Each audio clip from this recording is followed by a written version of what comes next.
Donc bonjour, donc aujourd'hui on va voir ensemble la correction de l'exercice numéro 1 de l'épreuve terminale de mathématiques, baccalauréat professionnel. Donc c'est un exercice de statistique noté sur 6 points. La première méthode que je vous ai montrée, et c'est une méthode largement suffisante dans le cas de cet exercice, c'est la méthode calculatrice, puisqu'en lisant l'énoncé, on n'a pas de consigne qui nous oblige à utiliser la méthode calcul. Voilà, donc il suffit donc d'utiliser sa calculatrice statistique, donc menu statistique, et de remplir les deux listes ou les deux colonnes. La première colonne donc pour les variables xi et la deuxième colonne pour les effectifs ni. Donc moi j'ai déjà rempli la liste dans ce cas-là. Donc voilà, 124,6, 4, 124,7, 5 et ainsi de suite. Donc une fois on a rempli la totalité des données, donc on clique sur F2 pour activer donc calque. Ensuite on vérifie le paramétrage de la calculatrice à l'aide de la touche F6, 7. Donc il faudrait vérifier qu'on a bien liste 1 et liste 2. Donc liste 1 pour dire que la première colonne contienne donc les données variables et que la colonne numéro 2 les données effectives. Voilà. Donc ensuite pour obtenir les résultats, il suffit de choisir une variable. Pourquoi? Parce que dans le cas de notre exercice, c'est une variable. Donc F1 et on obtient l'ensemble des résultats. Donc il y a des résultats qu'on va pouvoir exploiter dans le cas de cet exercice, d'autres non.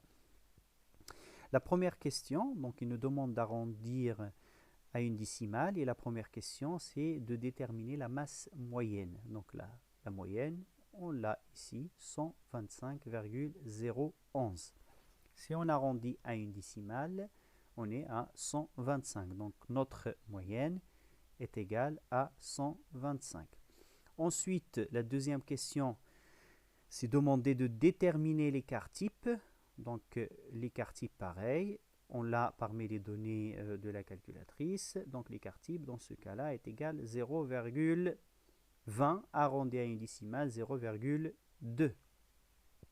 Ensuite, c'est demander de déterminer l'intervalle la moyenne moins 2 fois l'écart type et la moyenne plus 2 fois l'écart type.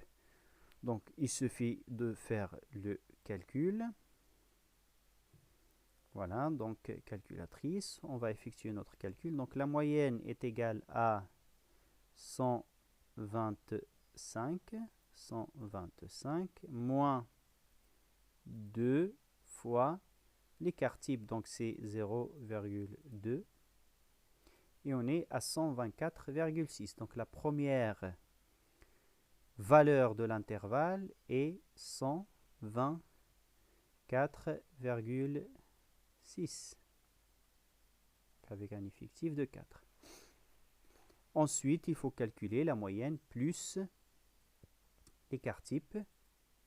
Donc on va changer le calcul ici, plus, donc moyenne 125 plus 2 fois la valeur de l'écart type, on est à 125,4. 125,4. Donc c'est la valeur supérieure de notre intervalle. Donc les données vont de 4 jusqu'à 4, autrement de 124,6 à 125,4. Donc c'est la réponse de la question numéro 3. La question numéro 4, il nous demande de déterminer le nombre de pots dont la masse appartient à l'intervalle. Donc le nombre de pots, il suffit d'additionner. Ou sachant qu'on a un effectif total de 100, tout simplement de soustraire. Donc 100 moins 3 est égal à 97, ou plutôt d'additionner l'ensemble de ces effectifs de 124,6 à 125,4. On trouve une valeur de 97. Donc la question suivante, on considère que la chaîne de remplissage est en bon état lorsque les trois conditions suivantes sont remplies. Donc il faudrait qu'on vérifie que la moyenne se trouve entre 124,9 et 125,1. C'est le cas parce que notre moyenne est égale à 125. Notre moyenne est égale à 125. Donc ça se retrouve entre les valeurs de cet intervalle. Que notre écart type soit strictement inférieur à 0,5. C'est le cas, notre écart type est égal à 0,2. Et à la fin, que au moins 95% des pots ont une masse appartenant à l'intervalle, donc l'intervalle précédemment calculé.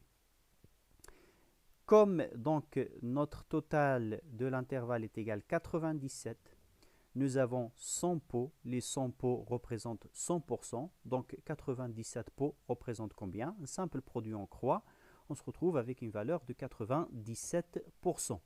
Donc effectivement, au moins 95% des pots ont une masse appartenant à l'intervalle 124,6-125,4.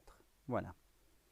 Donc le prochain tuto, je vais vous montrer la méthode calcul et après on enchaînera avec donc les fonctions.